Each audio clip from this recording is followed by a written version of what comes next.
Hello. There's like an extra hiss in the background. I think my mic was too high. I'm picking up basement noises.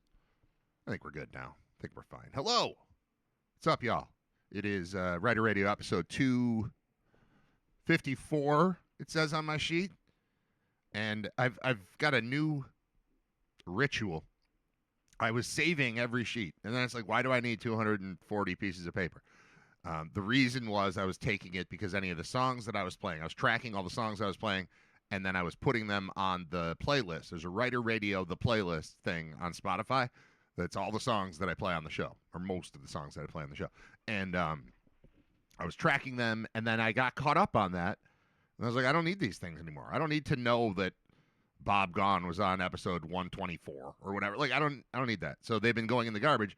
And when I've got the sheet, and as soon as the show ends now, I get rid of the sheet and I start the new one. And that way from noon or whenever the show ends until 10 a.m., any thought that I have, like, oh, that's for the show, I just will write it down on the sheet.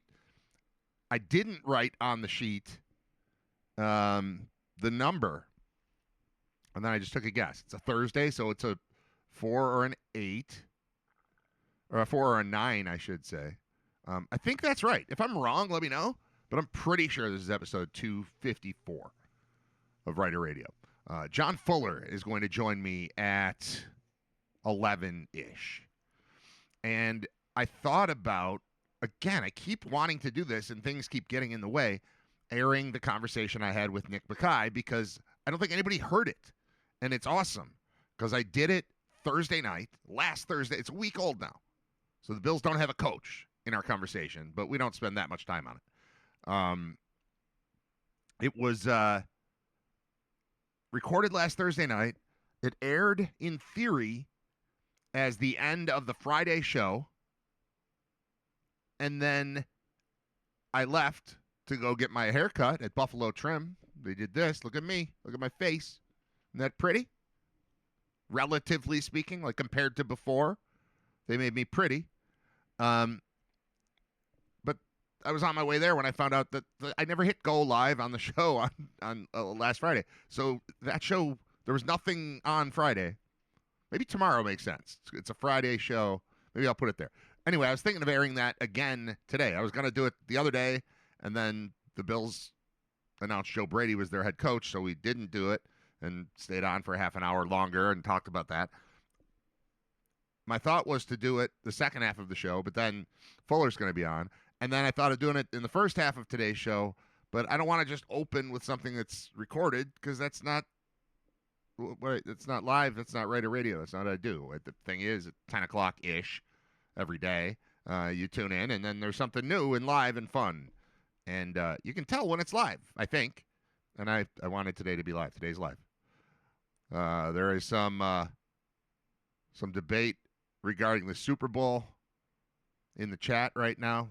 It started with someone saying Seattle's going to blow out the Patriots. Then someone else said, no, that won't happen because the Patriots have the better head coach. Probably. Quarterback, I don't know about that. An offensive coordinator, I don't know. Say what you want about McDaniels. I've never been able to attach myself to him as like a legitimate human being. It doesn't mean I'm right. I don't even judge him in like a how's your football mind way. I just can't stand him. So it's like I can't do anything reasonable or rational in a conversation about the qualities of that guy compared to other people. So I gotta sit this one out. But I will say, yeah, I mean, I'm still not 100% certain the name of the Seattle head coach because I don't have room in my life for Mike McDaniel and Mike McDonald and Josh McDaniels. I can't it's not in my brain. It just doesn't.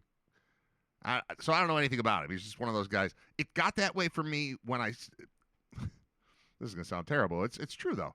With Major League Baseball, when I stopped like really paying attention to Major League Baseball, and then it just seemed to me that every player's name was Julio Gonzalez, and then it was Antonio Ramirez, and it's not like I just don't know. It all sounds the same to me. McDaniel, McDavid, McDuffie, I don't know. So I get lost on all that, and that's it's kind of my old brain. But I don't have time to try to sort through those things. So I'm not going to know for sure. I have to really think hard when I talk about the name of the former Dolphins head coach, Mike McDaniel, because I've been familiar with Josh McDaniels forever. And I don't like some of you are plural, some of you are not. No knock on you, Ray Walter. Just Walter, not Walters, but there are people named Walters. I happen to know Ray for 30 years. I happen to know his non-related brother, Matt. I know two Marks. I know Ray Walter. I know two separate Mark Walters. I know Matt Walter. I actually don't know anybody last name Walters. But that's not the point. I know people slip up. Ray's in the chat. This happens to you, right, Ray? People call you Ray Walters. You've been getting that in the same way that I've been getting Ritter on my last name for my entire life. You get that. So anyway, I don't have an opinion on the Seattle head coach. I have no idea. I know he's been there for 2 years. They've won 14 games this year. I know that Darnold looks like a real quarterback. I know that Darnold was taken ahead of Josh Allen and is now in the Super Bowl ahead of Josh Allen. So I don't know. I think Drake May, something's coming there with Drake May. But conversation about him as an MVP right now seems crazy to me. I've seen him throw 6 good passes. I've watched a lot of their games. I've seen him look like a second-year quarterback quite a bit, too. I think there's something there. The fact that he's in the Super Bowl right now gives Patriots fans this, sort of the hammer in talking about how great their guy is. But the reality is, 2 weeks from now, he'll just be a guy who went to the Super Bowl and lost a game, and then that juice kind of goes away, right? I mean, Burrow's been living off of it, but Burrow has been ridiculously impressive for several years in regular season NFL play. I have not seen that yet out of Drake May. So to assume, I don't know, him being in the MVP conversation right now is baffling to me. Yeah, I get it. You're surprised the Patriots won as many games as they did. But I don't know, man. Hasn't been like a dominant player. And it's not even a knock on him. It's just like you looked around the whole league and you wanted to know who the most valuable player is, and he's in the conversation, and that's crazy. But Daniel Jones is in the conversation to me more this year than really anybody on the list. That'd be my pick. He lasted half a year, but they were awesome when he was there, and they were terrible afterward. That's an MVP to me. It's not how they decide the award. I'm not a voter. Whatever. All right. Once when I was at an event with former Hamburg supervisor Steve Walters, I was introduced as Ray Walters, and he was introduced as Steve Walter. Yeah, right? So that, you get what I'm saying here, right, Ray? I corrected my dad. I was talking to my dad last night. We had a couple of chorus concerts to attend. And my dad was there, and he said something about Ray calling into the show yesterday. And he said, Ray Walters' call was really good. And I kind of misheard him. And I said, yeah, Ray's awesome. He's the best. He was at the show, whatever. And I said, but just so you know, not that it'll ever come up. You'll never have to deal with it. But he's Walter, not Walters. And he's like, I know. That's what I said. And it turns out he had said Ray Walters' call. It was the possessive version of his name. But I had to correct him. And I was not even correct on correcting him. But, that's life. John Fuller joining me at 11 o'clock. This is a long way of me saying I'm not playing the Nick Bakay conversation, even though I want to, because I want everybody to hear it. It's available on YouTube, but I feel like the live, if it's not a part of the live show, it doesn't count. So now I feel like I did this interview/conversation. I don't really call them interviews, but this conversation with Nick Bakay, and nobody's hearing it. So I'm going to put it on the show. Let's plan on tomorrow. Maybe that'll be the first half. That'd make a very easy Friday. If the first part of tomorrow's show, I'll come on, I'll say hello, then I'll hit play. We'll start on time. How about that? We'll start with talking at 10. There's always something at 10. But usually I don't start talking until 10 after or something like that. Tomorrow we'll do it quicker. I'll start talking at 10. This is theoretical, but this is the plan. Thinking out loud. I'll get out the sheet right now. That's what we're doing. All right, so that's tomorrow. Tomorrow's going to be Nick Bakay right off the bat. Me first, quick, for 5 minutes. I'll do 5 minutes of Brad, then Nick Bakay with Brad, and then Scott Wilson with me again, too. All right, episode 255. It's tomorrow. I got to print more sheets. It'll be the 30th. 1, 30, 26, 11 o'clock, Scott Wilson, 10:05, Nick Bakay. Nick Bakay, 10:05. We'll see how close we come to that actual math, but at least now it's on paper. And there's a plan. No comments. Okay, there it is. I was going to say, no comments on the background today, but we've got one. AC Man, Brad, Michael, Scott, Riter. I love that. I don't know. It seemed fun. I've got a few different backgrounds. I like the wood wall as like the standard one, but for episode 250, I did the big like fireworky thing. And today I felt very, I felt office-y today. I had to once again change my shirt 5 minutes before the show because I put on a shirt for yesterday's show and then just wore it, slept in it. I'm one day dirtier right now than I was yesterday, but it's all right. What do you care? Why does that matter to you? It doesn't and it shouldn't. All right, stuff that's on my screen. Time to talk about stuff that's on my screen right now. Not your screen, not the Michael Scott office background. Am I going to stay live streaming through the press conference? I don't see a reason to stay live streaming through the press conference. It's a good question. All right, let's talk about it. Let's talk about that. So today is the day that at noon, Joe Brady is scheduled to meet the media and be officially introduced as the head coach as opposed to just the offensive coordinator of the Bills. Last week when Terry Pagula and Brandon Beane were meeting with the media, it happened, or I say last week. That was this week, right? Was it Monday? Tuesday? I don't know. I've lost track of time. Whenever that was, it was a 10 a.m. news conference. So the choice was, do I talk to nobody as everybody's paying attention to that, or do I just air it and hang out in the corner and crack wise when necessary? And I chose that one because, really, I wanted to watch and hear the news conference, and it happened during the show, so why not just put it on the show? You're allowed to do that.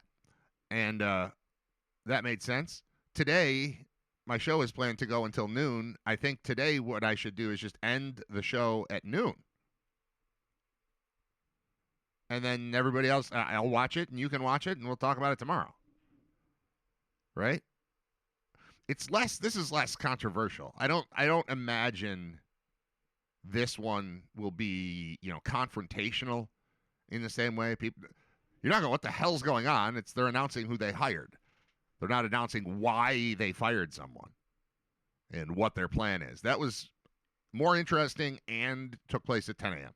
So it is not my intention to stay on for a news conference. Because honestly, if I stay on for it, I'm going to let the thing run, then it's going to end, and then I'm going to want to talk about it. But in reality, we can just watch it separately or listen to it separately or get the highlights or whatever you want to do and then talk about it tomorrow. Because I'm going to write that down too because I don't know how that's fitting into the 5 minutes. It's going to mess up my Bakay plan. I also don't think anything's happening today. I don't think there's going to be anything coming out of today where it's like, oh my God, we need to talk about it. Right? It's just going to be, yeah, I'm here. I'm excited. I'm excited for this opportunity. I don't remember a first press conference that meant something. Aside Rex Ryan. You have to hire Rex Ryan for your introductory press conference to be interesting. Is this thing on? Well, it's about to be. Shut up. Right? That was so stupid. It was fun, though. It was fun. All right. I got to write this down. Now it says Nick Bakay or Joe Brady intro. Okay. Look at this. We're multitasking. We're doing a show. Today's show is me preparing for tomorrow's show. Meta. Whatever that means. All right. Somebody put together a thing about who the Bills have lost and who is expected to come in.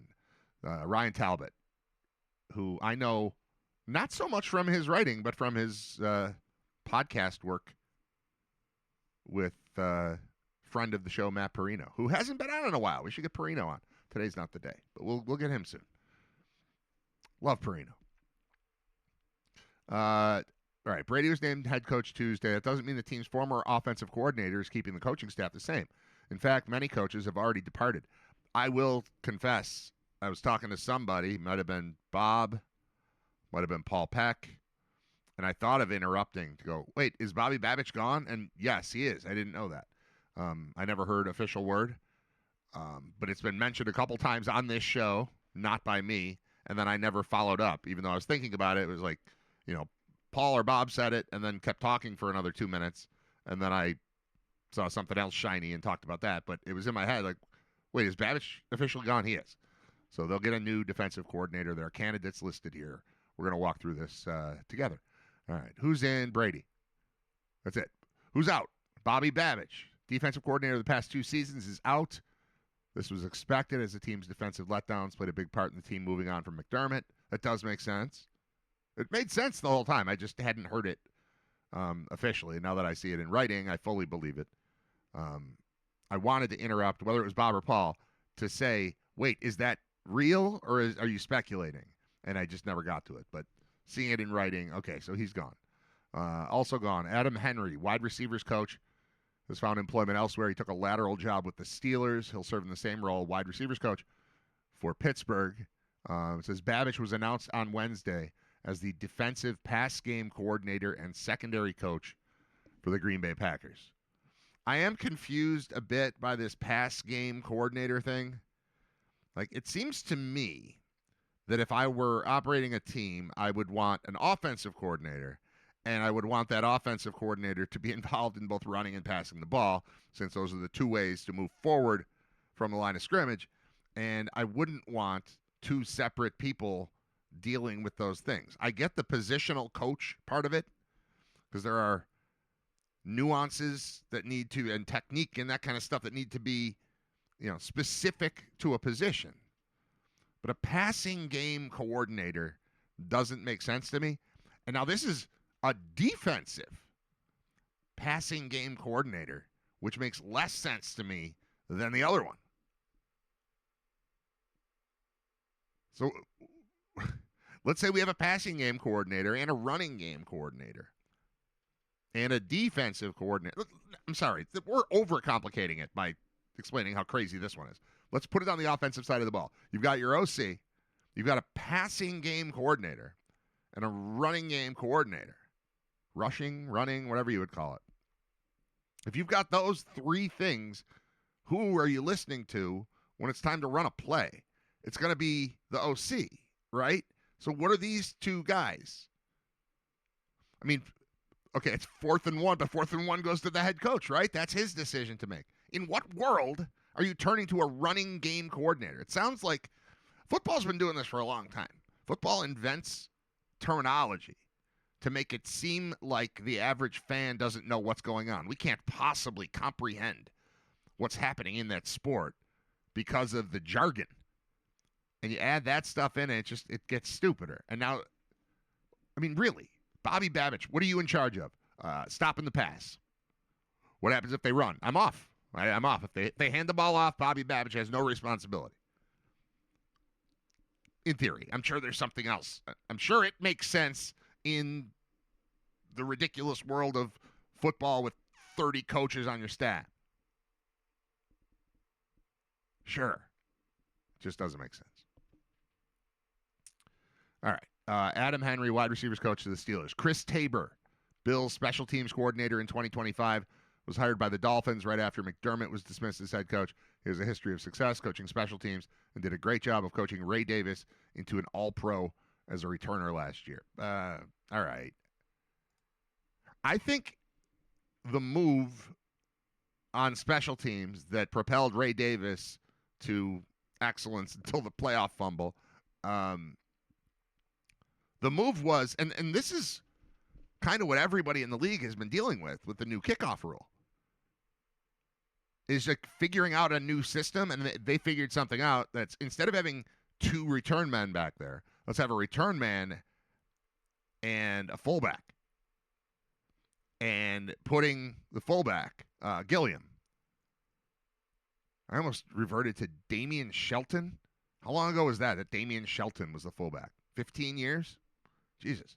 But having Gilliam back there as a fullback and essentially turning every kick return into a running play with a lead blocker was a good move and seems very copyable by others in the league. If you got a fullback on your roster, the Bills, feature one, and not everyone does.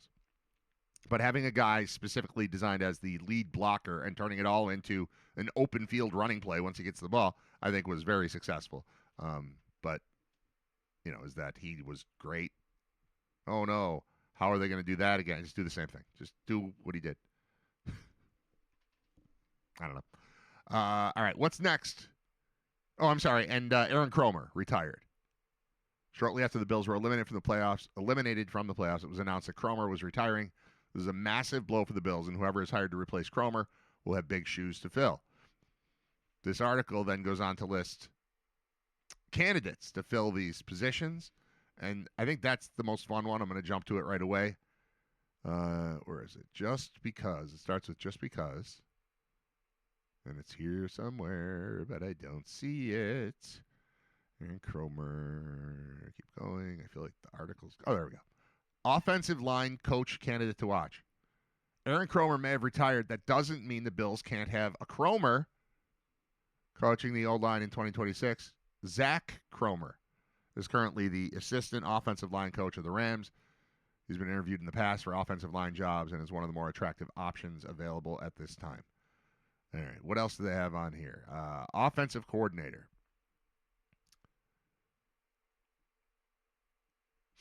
DJ Mangus. Mangus was an offensive aide for the Bills last season, the last couple of years, actually. But knows Brady as well as anyone on the coaching staff. Mangus and Brady spent time together at William and Mary at the collegiate ranks and were together on the Saints and Panthers staffs before coming to Buffalo. DJ also was on the staff at UB, and it felt like 10 seconds after, what's his name? Clipboard throwing quarterback, Miami. Ken Dorsey. After Ken Dorsey was relieved of his duties as offensive coordinator mid-season, I think that's the last we saw of DJ Mangus at UB, because obviously with that guy out and Brady being promoted on an interim basis, that created a space, and he called his friend that he's been everywhere with. There's no mention there about LSU, but they were together there as well. So that doesn't sound crazy to me. I've met DJ. I know his brother, Robbie, better. But he's been around, and I've never spoken to him. I see him every week watching Bills games. He's standing there with a clipboard, silently standing in the back, writing stuff down. I don't know what he does. I don't have a strong opinion on him.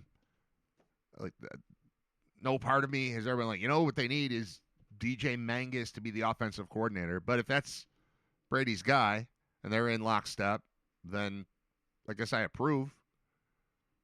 But I guess the consensus opinion that I'm getting out of Bills fans is that hiring Joe Brady is a boring move. Like it's kind of lame. And I don't feel that way. I feel like this is fine. I don't need a massive overhaul to this Bills coaching staff. I agree with what Terry Pagula said. I don't even know that it's what he believed. But I believe in the concept of how do we just roll this same thing into next year and pretend it's going to be different? Like, we're getting a little antsy here. We're going to do something different. I get that. But it doesn't have to be massive, and it's not. You subtracted out the head coach. Could be a disaster. He could be the thing holding it all together. We'll find out. But it was time to try something. I'm not even going to debate that. Like, yeah, okay. This keeps happening. Should have had 3 Super Bowls by now in the last 7 years, and you haven't been to one. So, okay, let's try something different. It might absolutely explode in their faces, but how long are you just going to sit and go, it's coming, just wait. Like, they're there. They just haven't been there. So I get that change, and I get it being a subtle change. The way that other people are really bored by Brady becoming head coach would be me being bored by DJ Mangus becoming offensive coordinator. I'm not saying it's wrong. I'm just saying there's nothing about it that gets me like, oh, all right, new sheriff in town. Things are going to change around here. There's nothing like that. But he's been around for a couple of years. He's been with Brady forever. He's been around Josh for a couple of years.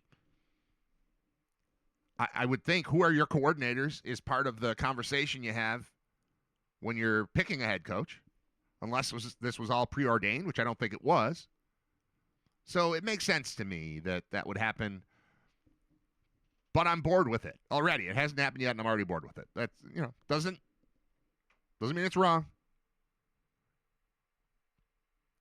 Other candidates for that position include Pete Carmichael Jr. He took Brady under his wing in New Orleans. He learned plenty from the veteran coach before departing to LSU. Carmichael Jr. is currently on the Broncos coaching staff as a senior offensive assistant coach. Senior offensive assistant coach. That sounds like we don't have a job for you, but we like you enough that we want you here. Okay. Joe Lombardi. Good name. Good last name. Was just fired by the Broncos. Brady could look to reunite with Lombardi. The two worked together in New Orleans. Lombardi had high praise for Brady in their past stint. He said, work ethic and intelligence are always 2 qualities you look for in people. Someone who's got the ability to do a job and someone you know is going to work very hard at it.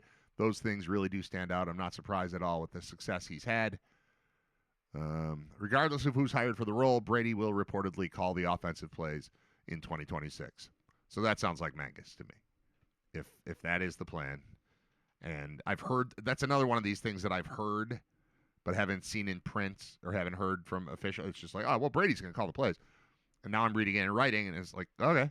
I thought that would be something that would come up today in the news conference at noon. Defensive coordinator options. Got some things we like here. Jim Leonard was linked to the Bills as the top candidate for the defensive coordinator job after Brady was hired. The Bills, however, will have competition for his services, as the Chargers have also requested to interview Leonard for his defensive coordinator job. The Bills drafted him as a player. Don't they get his rights as a coach, too? No? That's not how it works? All right. In 2025, Leonard served as the Broncos' defensive pass game coordinator and assistant head coach. Leonard coached at Wisconsin before joining the NFL coaching ranks, played multiple seasons in the NFL, including a stint with the Bills. He became a star after playing for the Bills. I met him once. I had him on. So I'm doing a show at Dave & Buster's, okay? Dave & Buster's still existed at the Eastern Hills Mall, and it's me and Lee Evans. Wide receiver, obviously, first-round pick, 2004, same year as Lossman was drafted. They picked Evans because they couldn't get Roethlisberger. Then they traded back into the first round with Dallas and took J.P. Lossman and set the franchise back by years. It was early drought era. I know many of you are younger. Many of the people that listen to this show or watch this show are like almost a generation younger, if you will. And everything you think about how the E.J. Manuel era went, the Lossman era was grosser because we were still close to when the team was good. So I was like, all right, here we go. First round pick. This will be fine. And it just was not fine. And then there's the Trent Edwards part of it. And then there's the Fitz part of it. And it just, that bleeds into Manuel and everything that happened prior to prior to Josh Allen's arrival and like correcting the sins of 16 years of Bills football. Anyway, I was doing radio shows at the time with Lee Evans. And Lee, I did a weekly show with Lee. And I don't know if it was always at Dave & Buster's. I don't think it was always there. I feel like we did it in other places too. But he was really cool. He would invite teammates to come in. So like he had a contract to be on weekly, but he would also recruit other dudes to come out and just show up. So let's say I did a show with Lee from 7 to 8. At like 7:25, someone else would walk through the door. And Lee played at Wisconsin, and Jim Leonard played at Wisconsin. Jim Leonard was a rookie, so I could look that up and find out when this actually was. Probably almost pinpoint an actual date. Not that you need it, but I'm going to, real quick, look up Jim Leonard. Jim Leonhard. There he is. Reference. So Jim Leonard was a rookie in, I'm going to say probably 2006 is my guess. 2005. All right, so Evans is a rookie in 04. I'm doing a show with him in 05, and they've got this new rookie on the team, also from Wisconsin. And so he invited Jim Leonard to come to the show and be a part of the show. And he told me he was coming, and I knew who he was, but I was not in any way prepared to see how tiny and young looking Jim Leonard was walking in. That is, when I think of Jim Leonard, that's why I'm telling this story. I think of him, all I think of is the time he walked into Dave & Buster's and I thought he was there to play video games or whack-a-mole or whatever else kids do when they're at Dave & Buster's. Adults go there for giant beer and I don't know, noises. I used to go for that Derby Owners Club, the horse racing game, which was awesome. I don't know if it still exists, but it was great. Leonard looked like a little kid. Now, this is 22 years ago, so he's probably aged a little. But dude is he's listed on here, 5'8", 188 pounds. And he looked like a baby. Well, he looked like a JV basketball player. I mean, he clearly looked like an athlete. He looked like a wrestler. He looked like a little wrestler, tiny, young, little high school wrestler. But he was a defensive back for the Bills at the time. All right, that was a digression. I apologize for that, but that's what you get when you sign up for Riter Radio. You're here. This is what's going to happen to you. All right. Jim Leonard is an option. Jim Schwartz is an option. Former Bills defensive coordinator. He was here for, I think, just 1 year. And I think he was here right before Rex Ryan. Like, Rex came in, and he's like, bye. Or Rex was like, bye. Either way, but I've always liked him. He's very popular in my house. My wife is in love with Jim Schwartz for some reason. She's like, they got to get Jim Schwartz back. They've been terrible since they had Jim Schwartz. I'm like, what are you talking about? But she would like that hire. And happy wife, happy life, right? Yeah, sure, that'd be fine. Jim Schwartz as defensive coordinator. He was in play to be the next head coach of the Browns. Instead, the Browns opted to go with Todd Monken. Schwartz reportedly wants out of Cleveland following the news, but he's still under contract with the Browns. If Cleveland lets him go, don't be surprised if the Bills pounce. All right. I mean, if you want out, you get out, right? They can't just make you be a defensive coordinator for a team you don't want to be a defensive coordinator for, can they? I think you get to leave. Circumstances changed. Anthony Weaver also listed. Buffalo interviewed Weaver for the head coach job before choosing Joe Brady. He was a Dolphins defensive coordinator the past 2 seasons and spent 3 years with the Ravens. Before that, as a defensive line coach, run game coordinator, and assistant head coach. Buffalo could have competition for Weaver. He's expected to be pursued by the Giants, where he would reunite with John Harbaugh. Also listed here is Raheem Morris. If Morris is looking for work in 2026, the Bills should look at the veteran coach. Morris was fired as the Falcons head coach at the end of the season, but his resume as a defensive mind speaks for itself. So those are the people listed as defensive coordinator candidates. I don't know if we're going to learn anything today from the Joe Brady news conference that happens at noon with regard to coordinators. I can't imagine actual names come out of his mouth unless somebody's been hired. But I don't think you'll hear about candidates for those positions in the news conference today. Just guessing, just speculating, not positive. I already read this about the O-line coach to watch, which is Zach Cromer, son of Aaron. You guys remember the Aaron Cromer story when he was on the Bills staff the first time, where he was on a beach and like threatened or beat up children? I feel like that was a crazy story, and then it just went away. And now it's like, oh, they're really going to miss this guy. But there's a whole story about him just like fighting teenagers or something. Am I the only one who remembers this? Let's see. Aaron Cromer assault. Let's try that. There we go. Yeah, perfect. Florida Times-Union. This is from 2015. So this is 11 years ago. But I feel like this didn't come up at all in his second stint with the Bills. I'm not giving you $1 for the first month. I'm not going to read the Jacksonville Times or whatever the hell this is. The Florida Times-Union. I just want one story. Leave me alone. All right, July 12th. Dateline, July 12th, 2015. Nope. I'm going to do that. This is breaking news from 11 years ago.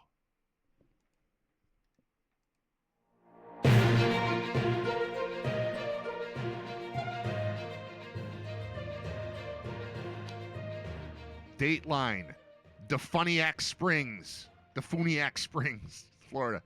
Bills offensive line coach Aaron Cromer was arrested Sunday in Florida after shoving a boy to the ground and punching him. This all just went away. I'm sure he dealt with it, but like this happened. He was on the Bills staff. Like we can't have our O-line coach beating up children on the beach. And then, so then they didn't. And then they just did again. And now he's retiring. It's like a major loss. I'm like, I don't know. Every time I hear the guy's name, I think of him punching a kid on the beach. Here's the story. The Walton County Sheriff's Office said the dispute arose after Cromer and his son. See, that's the thing, too. And that's what brings it up. Is his son, Zach? Is that who we're talking about? Was his son also involved in beating up a kid on the beach? And they'll be the new O-line coach? I mean, I don't care. It's fine. But it's funny.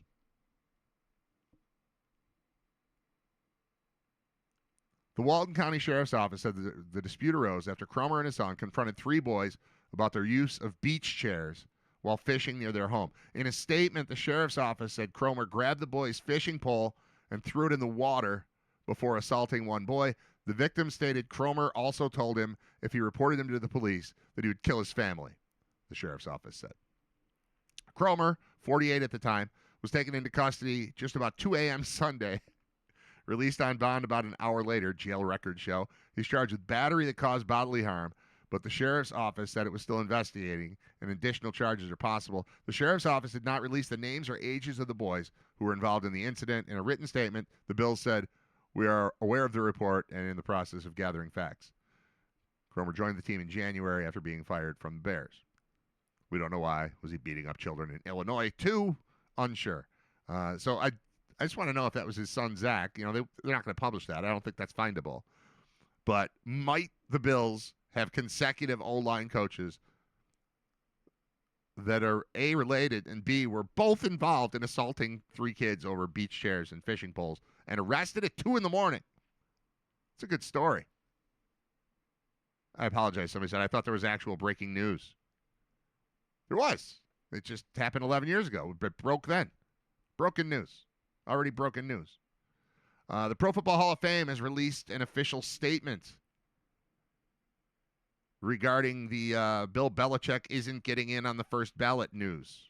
This is kind of breaking from tradition, right? The league doesn't typically do something like this. It's not even the NFL Hall of Fame. It's the Pro Football Hall of Fame. So they don't really have a requirement to speak about a report that gets out that Belichick's not getting in because the full announcement hasn't been made of who is in. It's just that he's not.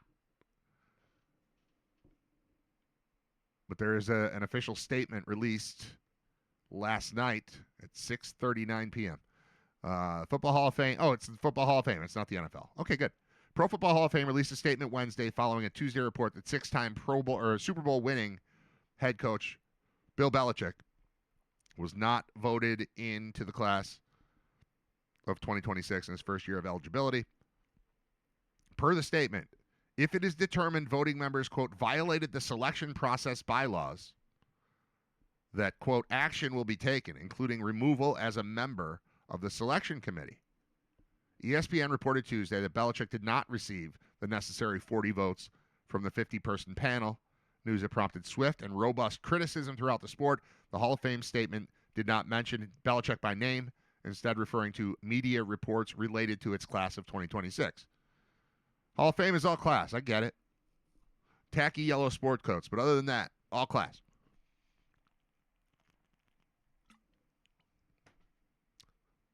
I'm not drinking mud. This is iced tea.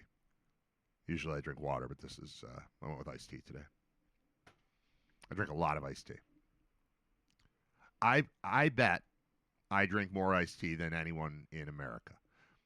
If Scott Wilson is listening, this is not me claiming that I can take on some sort of an iced tea challenge. I'm just saying that I choose iced tea almost always. I probably drink more water than anything, and then in second place would be iced tea, unsweetened iced tea. I get the tea. I have to actually go to the store. I'm out of tea bags. I make my own. Not make my own, but I use like iced tea making bags. I've got a pitcher that I keep in the fridge down here, and it's right here.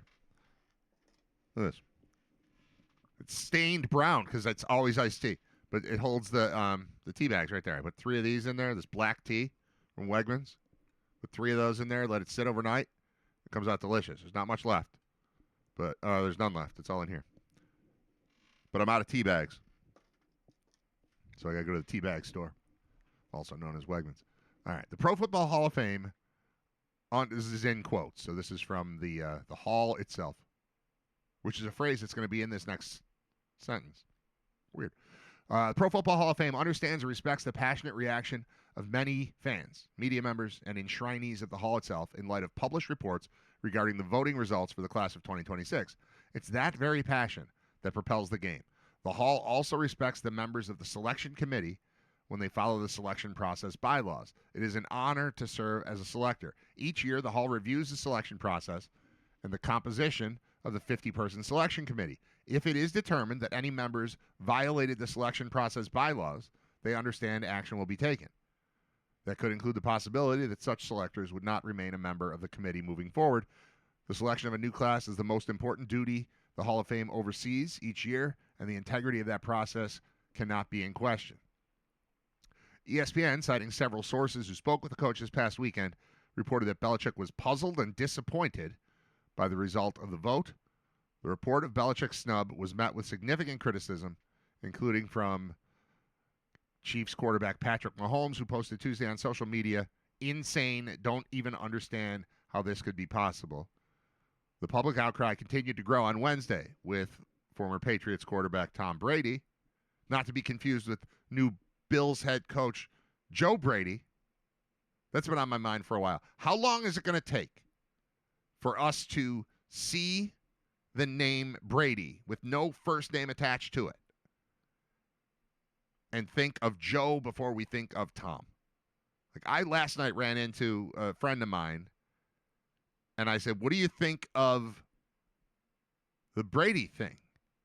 And it felt wrong coming out of my mouth because Brady has meant something for 25 years to everyone in America. And now we're saying Brady without a first name, and we mean a different guy, and I think we're going to have to come up with a system or an answer for all of this. I don't know how we're going to do it. We can just say McDermott, and we knew what we meant. You say Bean, we're good. We're not talking about Billy Bean. We're in Buffalo. It's 2026. We mean Brandon. Joe Brady has suddenly become far more relevant to our lives than Tom Brady. If you're a Bills fan. If you're not, you're just thinking football, Brady still means Tom. But in Buffalo, Brady means Joe now. But this is the first time to see a quote from Tom Brady, and he's just called Brady, and I thought of Joe Brady. All right. Public outcry continued with Tom Brady and Robert Kraft voicing their displeasure. See, Kraft can mean the Patriots or mac and cheese. All right, that one's stupid. I went beyond. That's nonsensical. All right. Brady says, I just think that to me, I don't understand it. I mean, I was with him every day. If he's not a first ballot Hall of Famer, there's really no coach that should ever be a first ballot Hall of Famer, which is completely ridiculous because people deserve it. He's incredible. There's no coach I'd rather play for. If I'm picking one coach to go out there to win a Super Bowl, give me one season, I'm taking Bill Belichick. Robert Kraft says Belichick unequivocally deserves to be a unanimous first ballot Pro Football Hall of Famer. Kraft is a contributor finalist for this year's Hall of Fame class. Belichick was hired by New England in 2000. We don't have to do that. We know what he did. He did a bunch of stuff. His career did have blemishes, implicated in a sign-stealing scandal dubbed Spygate in 2007, was fined $500,000 after the team was caught filming defensive signals from the Jets during a game. His tenure in New England ended following the 2023 season. He just finished his first year coaching in college at North Carolina, where they won the national championship. No, I'm just kidding. They didn't. It's been a disaster. Okay. We're good with that. There's a bunch of stuff here in the chat. McDermott should have cheated is a funny comment from Bill. There's too much going on here. I can't. I'm going to take a break, and then we'll talk to John Fuller. All right, quick break. I don't have the regular music lined up. Let's do that. What do you want to hear? I'm taking a request. First one to put a request in gets it. We're not playing Friday by Carly Rae Jepsen. You have 5 seconds to make a request. 4, 3, 2, 1. The feed is probably like 10 seconds behind or something, so it's not really fair what I just did to you. Sorry. Timeout. We'll be right back. John Fuller joins me next. It's Riter Radio, episode 254. Let's check in with Riter Radio's senior Philly correspondent, John Fuller.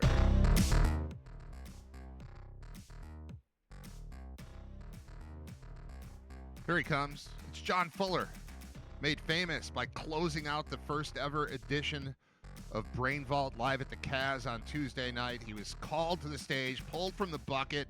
It was exciting. It was very exciting. Of the 4 people that came on stage, I knew 2 of them that were drawn randomly. John was one of them, and he did well. How you doing, John?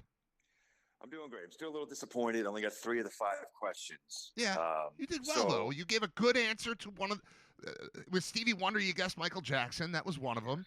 And what was your category is Rock and Roll Hall of Fame, which was right up your alley. Right.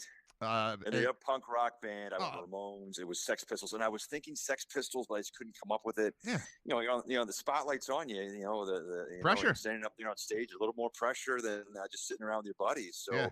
I just blurted out the Ramones. It was wrong, but all in all, it was a great night. I had a lot of fun. Awesome. Yeah, and at some point, we're gonna have you not just in the crowd, but up on the stage because you're on my. I've got a mental list of who belongs on the panel. And I've been kind of contacting people and saying, are you interested? Everyone says yes. No one has said, I don't want to do that, which is cool. But you have other stuff like obligations. Like UB is playing basketball while we're doing the show next Tuesday. So that takes you out of it. That takes Bob Gahn out of it. That takes Paul Pack out of it. It would take Josh Wetzel out of it. Like there are a lot of people that I'm interested in having as part of the show. But I think I recruited some friends for the first one. I will continue to do that. And sometimes I'll have one guest and sometimes I'll have 3 guests. Tim Graham's going to be back again this week or next week, whatever you want to call it, for week number 2. I'm not going to force this on the other guys. I checked in with Tim a long time ago. I'm like, hey, I'm committed to doing 6 episodes of this. I plan to do it longer. Can you do the 6? And he looked at it and said, I think he can do like 5 of the 6. So there's going to be a lot of Tim Graham on stage, and then I'm working on others. But as it turns out, Contacted a couple other people. The Sabres are also playing on Tuesday night. Oh, So, geez. it's all right. It's all right. There's competition for people's attention, and I'll be fine. Is there anything going on in the Philadelphia sports world that is worth noting as you are our senior Philly correspondent? Well, nothing major other than the Eagles trying to find an offensive coordinator. But I will say, watching what's happened to the Bills here, this last week, I can maybe comfort Bills fans as the Eagles went through a similar situation, 10 years ago when Andy Reid was let go after not getting the Eagles over the hump, right? So Yeah. Andy Reid, who was the head coach, got to the Eagles to 5 NFC championship games, did get them to 1 Super Bowl that they lost. And time kind of ran out, right? It was just people were just kind of got tired of the same old. And as good as a coach as Andy Reid was, it was time to move on. And it ended up being obviously great for Andy Reid because he went on to be, have a great career in Kansas City. The Eagles make that move. Unfortunately, hired Chip Kelly as their next coach, which was a disaster. Everybody kind of forgets about that 3 years. I totally forgot about that. And that was because I was thinking, it worked out for them because they fired him and they moved on to Peterson and they won the Super Bowl and everything was fine. But there's a gap there. I forgot about that gap. Yeah. It was the Chip Kelly era, which was not good. Okay, hold on. Let me pause you here. I bet people were pretty excited about Chip Kelly, though, right? Like that was a splashy hire where people were pumped, as opposed to this, which feels like a mellow, kind of boring hire, and people are like bored with it, so they're mad because there are no games to watch. They're just going to play in September anyway. It'll still be Bills football. It'll be fine. But as far as the offseason and like winning the press conference, they did that then, and then they had 3 years of crap. Yeah, they did. So, people were kind of excited because it was an outside the box hire. He had never really been in the NFL, was more of a college guy. And he brought that college game to the NFL in the sense that, there was a lot of hurry up offense. He wanted to get plays under every 7 to 10 seconds. There was a lot of no huddle. And that was really the first coach to kind of bring that into the NFL. And it did work for the first year. I mean, Michael Vick was the quarterback and it worked for the first year. He got him to the playoffs. But then after that, it was just a disaster because it just didn't work in the NFL because the season's so long and guys are just breaking down. It just didn't work. So they get rid of Chip Kelly, bring in Doug Peterson, and then obviously that goes great for 2 years. They win a Super Bowl, and then that all goes downhill. And then they get rid of him, and then bring in Nick Sirianni.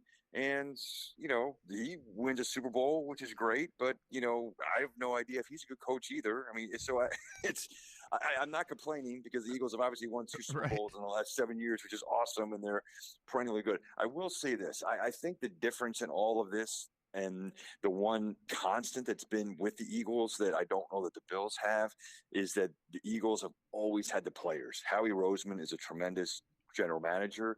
He goes out, he gets guys. The Eagles needed a receiver.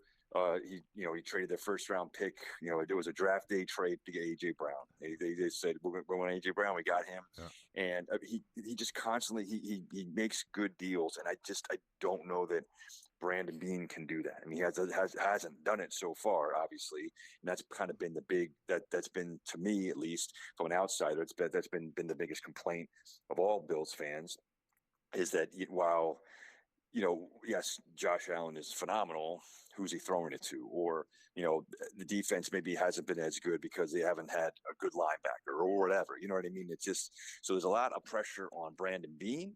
And I think that's where the big difference is. Hey, is AJ Brown available? I think he's going to be available. It seems like it, right? Yeah, I mean, he's available every year, it seems like, and then it kind of works. He's under contract. They would have to trade him. Right. But obviously, that's what I mean. Yes. I don't know. I mean, he is. I don't know. I mean, obviously, he's a phenomenal player, and I think a lot of it. I mean, and he just has his ebbs and flows, and obviously, if he got traded to the Bills, he would be rejuvenized and playing with Josh Allen.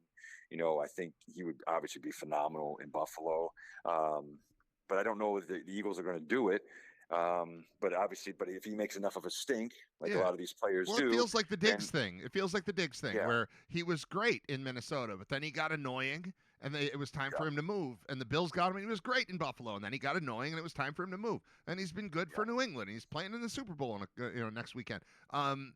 It seems like, Brown was great in Tennessee, and then they decided they wanted to move on, and it might be time for a new place for him. And, I don't expect long-term marriage. It's, it's just it's a one-night stand / 3-year stand or something that I'm looking for out of A.J. Brown. But I don't know. Seems like that would be a phone call I would make if I'm Brandon Mean.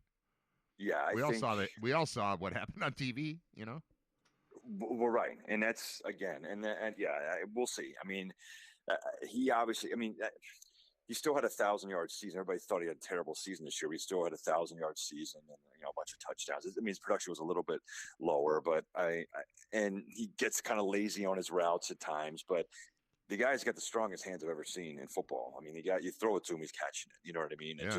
He's big, imposing. He's a true alpha dog, number one receiver that the Bills desperately need. So I would, if I'm the Bills, I'm definitely making that call. All right, that's cool. Where are you on the Belichick not getting into the Hall of Fame on the first ballot thing? Do you care? Does it matter to you? Is it crazy? Because here's the thing. If it needed to be unanimous and there was like one guy that prevented it from happening, that'd be one thing. But you needed 40 out of 50 votes. You didn't get 40 out of 50 votes. Why does it seem to be unanimous outside of that voting room that everyone should have said yes, but 20% said no? So I don't know. I'm kind of caught up in all of it. Well, I will say this. So, I think he deserves to be in the Hall of Fame. You think he's one of the best coaches of all time. But I will tie this back to Philadelphia, and I didn't even really think about this until I was reading about it yesterday. One of the reasons he's not getting in is because of Spygate, right? That everybody's accusing him of Spygate. He cheated. He shouldn't be in there. Well, Spygate was all around, the mid 2000s, and one of the seasons that he was accused of doing it and was found planting the cameras and all that was in 2004, and that Super Bowl that year was the year that the Eagles lost to the Patriots. And if you go back and watch that game, it was just, the Eagles played well, but it was like every time the Eagles had a blitz, all of a sudden the Patriots are throwing a screen pass. They were one step ahead of the Eagles the entire game. So obviously they knew they were spying, they were cheating. So if you're not letting him in the Super Bowl because of Spygate, then maybe they shouldn't even have won that Super Bowl, and that should come, not that they're going to retroactively, give the Super Bowl to the Eagles, but it proves that they did cheat for that Super Bowl. Yeah. Well, I think it's like the league came after him as often as they could, and nothing really stuck. It was annoying to them. I think Patriots fans are still mad that they had to keep, being subjected to discipline, to fines, to people not respecting them and saying they were cheating. And this is like the residual thing from that. I don't think anyone would say he doesn't go in. It's one final chance to kind of poke at, look, we know you got away with stuff, and we let it slide so much that everyone agrees you're the greatest coach in history. But we don't have to put you in today, and we're not doing it right now. Just as one final, don't forget, we know how you did this. You're coming in next year, but we know what you did. And that's kind of what it feels like, and I don't hate it, especially because if you go to the Hall of Fame, there's nothing there that says how many people voted for you and how many years it took you to get in. It's just you're in. So in a world where baseball doesn't have Bonds and doesn't have Pete Rose and doesn't have Shoeless Joe and doesn't have A-Rod and doesn't have Manny Ramirez, in that world, I think I'm okay with, I don't know, voters have some power. It's not nothing to be inducted into the Hall of Fame. And to be able to say, you know what? No, not now. Talk to me in a year. It'll be fine. But I don't want to bestow the ultimate honor of, unanimous first ballot, whatever. We don't need to do that. He'll get in, but just not today. And I kind of like it. Yeah, obviously, yeah. And I'm sure as a Bills fan, there's no love lost between Bills fans and Bill Belichick. But yeah, I don't have an issue with it either. And I think I saw a funny tweet the other day that said that, Bill Belichick waited 49 years to meet his girlfriend. What's a couple years to get into the Hall of Fame? It's pretty good. All right. What else is going on in your world? What are you up to? What have you watched on TV? What movies have you seen? I feel like we haven't hung out in a couple weeks, and I'm not caught up with you. Yes. What did I see? I just saw. Oh my gosh! I went to the movies and I can't even remember what it was. John goes to the movies. I do. I do go to the movies. And I am drawing a blank on even what. My God, why can't I even remember? Well, I'll say this while you're trying to think of it. I will say that the other day when we had at Brain Vault, the other guy that I knew, Eric Benson, got called up onto the stage, and it was a movie category, and he was like, "Oh boy, this isn't going to be good for me." And Jeremy said, "What's the last movie you saw in the theater?" to him. And I didn't say it into the microphone, but I started thinking about what's the last movie I saw in the theater, and I think it's probably Jackass Forever. Like I saw that. I saw Top Gun Maverick, and then before that, it was like some Star Wars thing or Lego thing or something with the kids. But I just don't go to the movies. I think you saw one of the Mission Impossible, I believe. Oh, yes, I did. I saw the last two Mission Impossible movies. Correct. I did see in the theater. Well, thank you for stalling, because I do remember the last movie. Right. We went and saw Marty Supreme. Oh, yeah. Which is the quote-unquote ping pong movie, but it's, with Timothy Chalamet, who is amazing. He'll win the Oscar. I mean, I thought he was excellent in the movie. He won the Golden Globe. He'll win the Oscar. It's an interesting movie. I don't know if you know the Safdie brothers, but they same guys that did Uncut Gems. Yes, I love that. So, right, and if you like, it has a similar vibe to it, where it has a real dark side to it. But it's an interesting movie where it's about Timothy Chalamet. It's based on a true story. I don't know how true it is, but the character, this Marty, I forget his true last name is. Supreme. Yes. Yeah. Marty Supreme. Yes. He it's a real person. He was an American table tennis player who was like the best in the United States, and he was traveling around the world and playing, but he's not really a good person. He's like stealing from people, and and it's just kind of like his kind of crazy story. It gets real dark. It's interesting. It's not like if you think you're going to see a movie about ping pong, well, yes, that's a part of it. It goes and takes some real dark turns, but it's a very good movie, and he's excellent in it. There's also, who's very good in this movie that I never thought I'd see acting in a movie before is Bill Belichick. Kevin O'Leary from Shark Tank. Mr. Wonderful. Mr. Wonderful. He's in the movie. He is in the movie. He plays a prominent role, and he's very good. Now he also plays a rich guy. Shocker. Okay. And that guy would not agree to play anything but a rich guy. Right. I mean, some of the when he was talking, like some of the parts he was saying, the lines he was saying, it was interesting. It was like I thought I heard him exactly say these same words on Shark Tank, so it wasn't really much of a stretch for him. Did he finance this movie? Is that like part of it? Have you looked into this? How did Kevin? I haven't. I didn't even think about that. How does he wind up in a movie playing a rich guy, saying the things that he always says?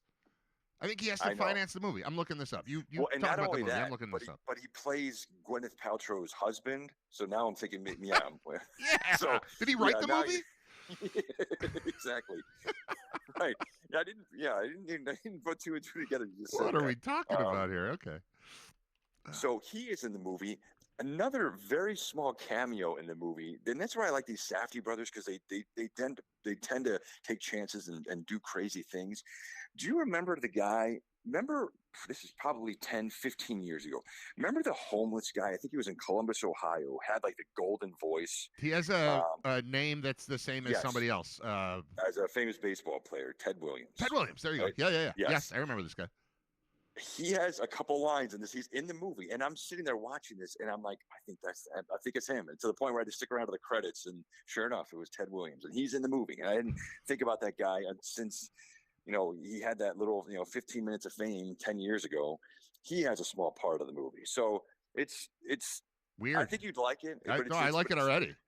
Yeah, but it's just, it isn't what I thought it would be. And when you watch the preview, it's all ping pong, and then you watch the movie and you're like, whoa, it gets real dark. So yeah, but I recommend it. Timothy Chalamet is excellent in the movie. So I saw that. I'm looking I forward saw. to finding out who Timothy Chalamet is. Like, if he walked into my house right now, I'm not positive I would know him. But I've heard his name said repeatedly. Everyone loves him. Everyone thinks he's incredible and Yeah. beautiful. And that is like Yes. universal, like, opinion poll. He is thumbs up across the board, and I don't know who he is. So I don't watch the things he's in. I don't know what he's been in. He was Bob Dylan, right? Did he do that Bob Dylan Yes, he movie? did that. Okay, I haven't seen And then, that. So and then before that, it was like, and I haven't really seen him in a lot of movies either, because he's done like those Dune movies. He did like the yeah, I'm never gonna like see that. Willy Wonka. They're like No one way. of those like Charlie and the I don't know, which I didn't had no interest in. So I haven't seen him in a ton of No. stuff. You know what? He had a role in Don't Look Up, that movie with DiCaprio. I love that. Yeah, he was kind of like that Gen Xer, like he was kind of like that stoner dude, if you remember. I His- don't. he- I don't. Yeah, if you go back, it wasn't a huge role, but All right. So he that's was not. in I it. have seen him then, because I've seen that Yes. multiple times. I don't remember him in particular, but like I said, I don't even know what he looks like. I'm looking at him right now. He doesn't look like anybody I've ever seen before. So I don't. I just keep hearing the name. I'll see that movie. I will definitely. That's still Yeah, I in think theaters you would though. I like can't it. watch it at home yet. It might be. It could be streaming, and we saw it maybe a month ago, Huh. 3 weeks ago. All So it could be out on something already. But that was the last movie we saw in the theater. It was good. It was yeah, it was good. How So far are we from the Oscars? When does that happen? that is, I think, the end of. It's usually like beginning of end of February, early March, about a month or so away. All the nominations are out. All right, and they try to Um, put they try to stream them. That last month leading up to the Oscars, there seems to be a tendency to let people see these movies at home before the show happens. So I will Yes. definitely see it before that, because right now I've seen two of the movies that are nominated, and I liked both of them. One more than the other. You and I have talked already about One Yes. Battle After Another. I love it. Yep. I had a. Did you hear my conversation with Nick Bakay by any chance? I haven't. No, Okay. I did not see. But I'm looking forward to hearing it. I but not intended listening. to air that again today because I recorded with him last Thursday, and then it was supposed to be a part. It was a part of Friday's show, which was great. It was a 3-hour, awesome 250th episode. Except I never hit go live, so like I just did a show by myself for no one for 3 hours on Friday, and found out as I was going to get a haircut that it didn't air. So I aired it on Saturday, but I don't feel like people knew to tune in. And it's sitting online. It's on YouTube, but it's such a good conversation. He hates One Battle After Another, and we were, I won't say arguing, but we had like a lengthy conversation about movies. He doesn't like the nominees. He did like Sinners a little bit. He forgot about it, but he was talking about of the 10 movies, he only likes one of them. I was like, wait, you don't like Sinners either? And he's like, oh yeah, that was good too. But it's an awesome conversation. Nick is so cool, and Definitely go back and. yeah, I'm gonna put it in like as a part of the show one of these days. I just things keep coming Well- up. Bills are firing coaches and hiring coaches and stuff keeps happening. Right. Well, getting back to One Battle After Another was great because my wife, I talked her into watching it the other night. I had to talk her into it, but we were looking for a movie to watch. I'm like, she was interested in it because she saw it won all these awards. So I finally was able to sit down and watch it again, and it's such a better watch the second time because there's so much more that I didn't really see the first time. Well, when it yeah, was you don't off, know when I what's went to going the on. theater. It really it's one of those ones where the second that it ends, like, oh, I got to start over now that I get it. I want to go back and see all of it again and see what they meant. But yeah, that one absolutely rewards you for viewing it a second time. Yeah, it's phenomenal. Did your wife like it? She did. Nice. Yeah, she did like it. Yes. I don't think my wife would like it. We don't watch anything together. We watch the Bills. Aside from that, like she watches girl stuff, Grey's and I watch Anatomy. Grey's Anatomy Sure. and Hallmarky things. It's like it's the algorithm, and I don't feel like the algorithm has gotten me yet, but I think it has gotten her. Like I don't know that she knows she can search beyond what's being recommended to her. And I'm not calling her dumb. It's like, well, this is what's on Netflix. And everything has Katherine Heigl in it. Like she just thinks Katherine Heigl's in every movie, or Patrick Dempsey, or somebody. It's like, oh, you like Grey's Anatomy? Here are all the people that have ever been on it in rom-coms, and that's what she watches. And I can't sit through that stuff because I'm just gonna make fun of it or talk over it or whatever. And I don't want her talking through my good stuff. So we don't watch stuff together at all. Yeah, we definitely have the same. I mean, Dawn's a big Hallmark movie. I mean, gosh, around Christmas she's watching every single one of those, and I have no interest in any of those because I feel like if you watch one, you've seen them all. It's You just would like different them if you settings. watched them with me and Scott Wilson when we're on the road for UB. Yeah, well, right. Well, yeah, I'm sure with the commentary, and Yeah, yeah, it's more more fun. to it. Yes. But I can't sit there and watch those. So, but whatever, that's her thing, and it's great. I mean, she likes those. Yeah, for her, it's more like I don't know. She wants like feel good, just feel good movie kind Right, of things, happy endings, and all that right. stuff. And I want death. right, yeah, I mean, exactly. I'm gonna need it. I'm gonna need crime. Did you watch the thing, the Damon Affleck thing on Netflix yet? The Rip. No, but I heard you talking about it. I would You should definitely watch it. watch that. Yeah, Yeah, yeah. I'm gonna watch it again real soon. That could be tonight. I try to watch a movie every night. It doesn't always work out, but I've been trying to do that. I don't really watch a lot of TV shows, so it's like a 2 hour commitment. Like, all right, this is what I'm doing today, and like it is reasonable to watch a movie every single day. And I try. It ends up being like 4 a week. I go for 7, but it ends up being 4. Yeah. One last thing for what I'm watching. Yeah. I don't know that you watched this show yet, but Shrinking on Apple TV. No, The you're new the season 14th came out person to say yesterday, something about it, though. So and I the new probably should. season started yesterday. I think you would. It's really really good. And you're the one that always tells me to watch Scrubs, and Yeah. it's this Scrubs guy. It's that's he writes. It's him that Bill does the show. Bill something. Yes, and his Good. wife, who was on Scrubs, is in the show. Oh. His wife in real life, I can't remember her name either. I'm doing a terrible job with What does she describing look the show, like? but The blonde? she was, Sarah Chalk? yeah. What's the name? Sarah Chalk? No, Oh. no. She was. Oh God, I think she was on Scrubs. I've never seen Scrubs, and I know I should. But I'm pretty sure she was on there, and she is married to the guy that created Scrubs and now created this show. Bill Lawrence is the name. Yeah, Bill. Yes. Oh, yes. Krista Miller. Krista Miller, who was on Drew Carey show. Oh, that's what I'm sorry. But yeah, maybe she was on Scrubs. No, she was. She was also on Scrubs. No, you're right about yes, that. But yes. yeah. Drew Okay. Carey, yes. Oh, I like her. But Jason Segel, Harrison Ford. I mean, it's really good. It's really well done. If people haven't watched it, I highly recommend it. It's a TV show with Harrison Ford? Yeah. Has he ever done TV before? That sounds crazy to me. All right, yeah, I'm in. Right. I'm in. Yeah. No, Oh. it's the way it's very well done. All right, that's going to screw up my watch a movie every night plan if you Yes. hook me. How many seasons of this It's show? only two. This is only 2. This is season 3. I think. Yeah, season 3 just started. So I think 2. So 20 episodes, 21 episodes. Maybe. Half-hour show or hour show? Half hour, maybe some are 45 minutes, but Okay. yeah, not an hour. Large commitment, but you're telling me I should do it. All right, I'll do it. I Yes, trust you. I trust. There are yes. few people that I trust, like across the board, on their movie and music taste, and you are on the very, very short list, John. So you tell me to watch it, I watch it. That's what I do. Okay, thank you. That's why I keep you around, man. All right. Thanks for being a guest. Thanks for reporting on everything going on in Philadelphia, and we'll talk to you soon.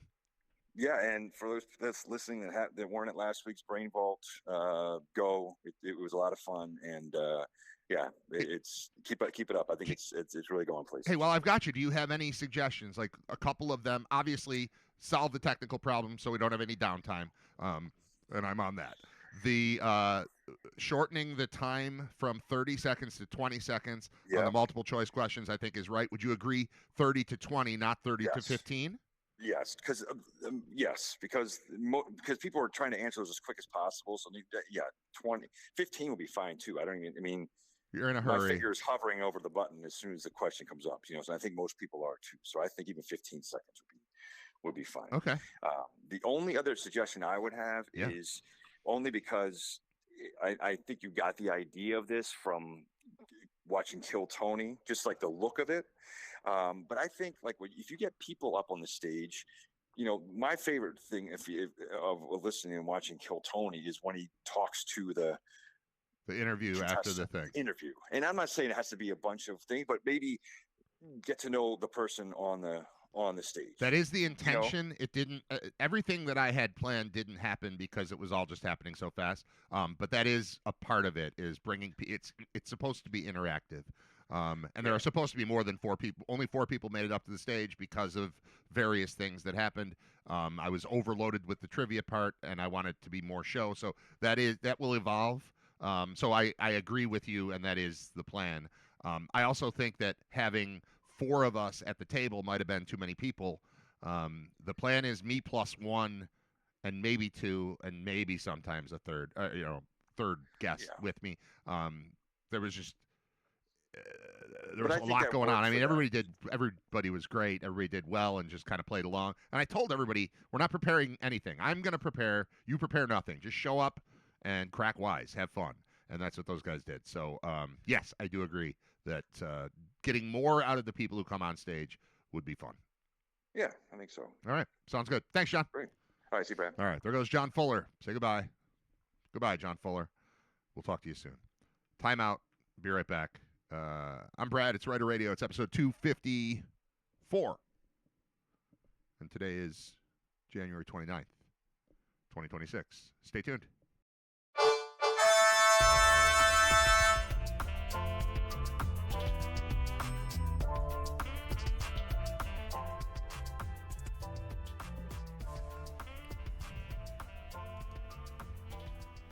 I have this listed as jazzy bed.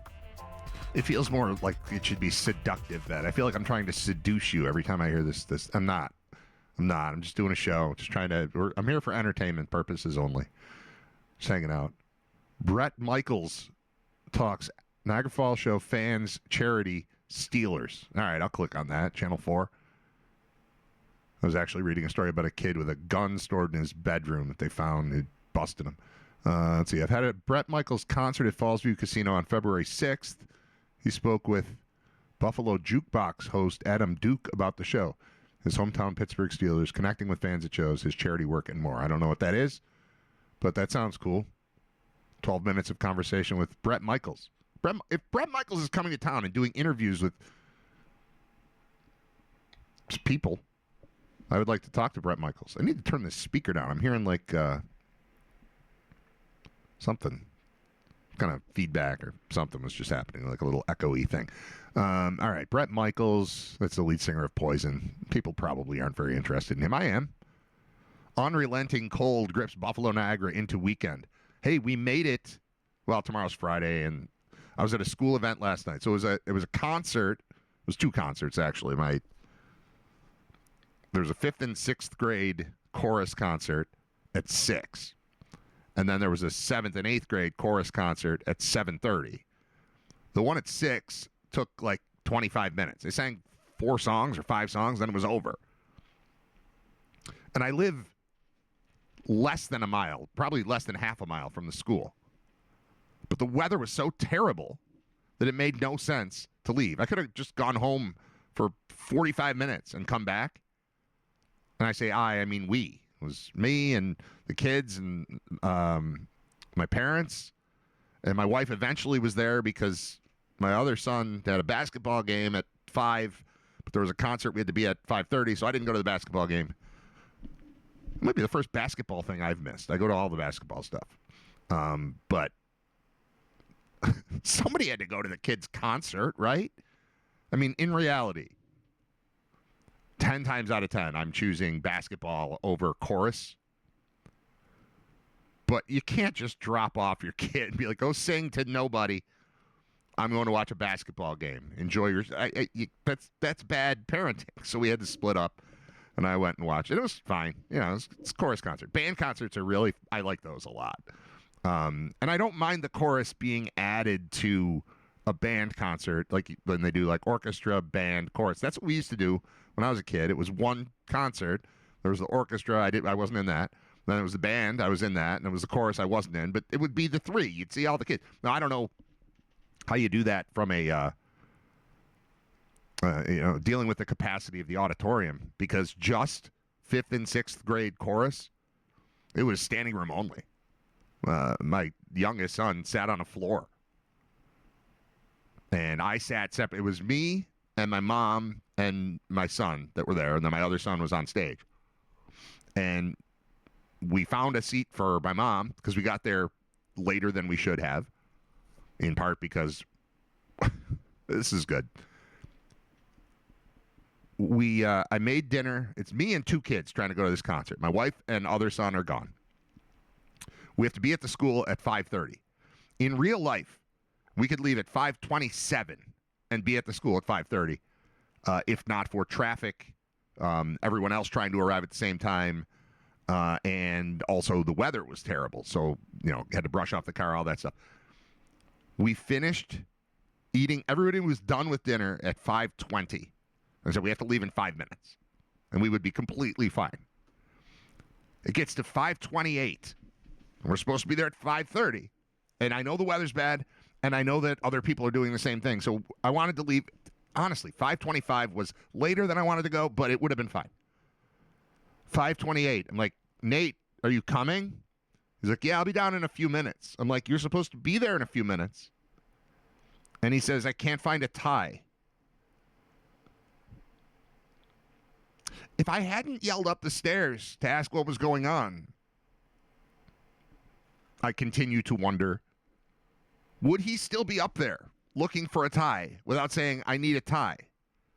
I ended up finding a tie of my own and giving it to him, and I had to tie it for him because he's 11 and doesn't know how to do that. So I had to do the thing where I'd stand behind him because I'm not good enough at it. I got to pretend it's me, but out in front, and I put it on, and the back part of it that just hangs behind the part that shows was like that long, and he's like this tall. So we had to just tuck that in the shirt, and we got the whole thing done. But I think he would still be upstairs looking for a tie. Didn't want to ask for help, I guess. I told him he had to comb his hair because he doesn't like to do that. And then he did it, and it was terrible. So I had to do that too. He's 11. Shouldn't he be able to comb his own hair? I get not tying a tie. It happens twice a year that he's got to wear one. But I would appreciate if, when it's time to leave, my son would say, I can't leave because I can't find a tie, without me going, where the hell are you? Like, why aren't you down here? So we went there, and then I had to drop him off at the front door because he's already 10 minutes late. And then I had to, you got to go through this, loop at the school. So I'm stuck in this loop of everybody else doing the same thing. And then I've got to find a parking spot. And I know there's not one in the lot that's connected to the school. I know it's got to be jammed because people are already parking illegally. But there's another lot right next to the school that you can go out to the road and loop around and go into that. But then you've got to walk the entirety of the school to get into the building to go to the concert. And with all of that in mind, because they don't leave the side door open. If the side door was open, you're all set. We were great for leaving. We were able to walk indoors, walk out the door, and there's my truck. That was perfect. But you couldn't go in there. So we're already running late, in a hurry, trying to get seats, knowing this thing is going to be packed. And I pull in, I park. It's me and Drew, my little guy, the 9-year-old. We're about to walk in, and then the person who pulls in next to me is my mom. So I can't, and it's windy, and it's terrible, and I don't have on a heavy coat. I figured I'll be outside for 30 seconds. Who cares? I had a coat, but not, just like a regular. I was not equipped for this weather. And then my mom pulls in, and she, gets out of the car, and we start walking. You got to walk. We're on the side of the school. You got to walk all the way to the front, then make a left, and then walk like the length of the school to get to the front door. We're almost to the part where we turn and go to the school, and my mom's like, oh, I forgot to lock my car. So she turns around and walks back, and then we just stand there and we wait. And, she wasn't like super slow, but it was cold. We're in a hurry. If we had been there 30 seconds earlier, I wouldn't have seen her. But you can't just leave your mom, right? So we waited for her, and then we eventually make our way in, and it's a mob scene, and we found a seat for her. She's like, no, I'll be fine. I'm like, no, you will not. You will sit down. We'll be fine. And then eventually we found one more seat for me. My kid, actually, we found a seat for him, and then he said, I'll just sit on the floor. He had a tablet with him anyway. He's not paying attention. He hates that stuff. So it worked out fine. But the concert ends at like 6:27, let's say. And the next one doesn't start till 7:30. I live a minute from the place. We could go home for 40 minutes and come back. But thinking about the walk in, thinking about the fight for seats, thinking about it. We just sat there in a school auditorium for an hour doing nothing, waiting for another, 4-song concert. That one ended up being like seven songs. That one was a little longer. That one was like a 40-minute show. It was fine. They were both fine. But it was just no man's land. The choice is go deal with the weather, to go home, to turn around, to come back, to fight for a parking spot again, to fight for a seat again, or just hang out and do literally nothing in a school auditorium for an hour waiting for a show. It happened. All right. Next. Nothing. I got nothing left on the screen. I'm going to end the show. What time is it? 12:04. All right. We can do it. Thanks for listening. Thanks for being a part of it. Sorry I didn't play the Nick Mackay thing. I can do that right now. Or you can just find it online, or I'll save it. It's really good. It's a really good conversation. It's long. I'm not going to play it because then I can't edit the show. So I'm going to stop, edit the show. It'll be available online at YouTube, Spotify, and anywhere you get podcasts. That'll do it for today. Thanks to John Fuller, our senior Philly correspondent, for joining me. Thanks to you for listening. Go to thecazbuffalo.com and buy tickets for Brain Vault, episode number 2. Do you call it an episode when it's not like online? I don't know. It's the second one. And it'll be Tuesday, and it'll be way better than the first one. Although that panel is tough to replicate. We had Tim Graham. He'll be back. We had Greg Bauk. We had Jeremy White. They were all awesome. Really good time. But the show itself, like the structure of it, is going to be sped up. Pacing. I'm working on pacing. Working on technical stuff. It's going to be great.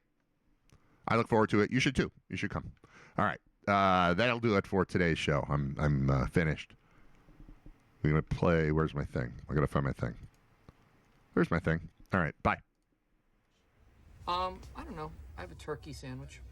We're gonna go around the corner. I think you should come with us. This is a great place. Okay. We brought you a shirt. You get out of here? Will you get out of here? Will you? Now, will you go to lunch? Go to lunch. Will you go to lunch?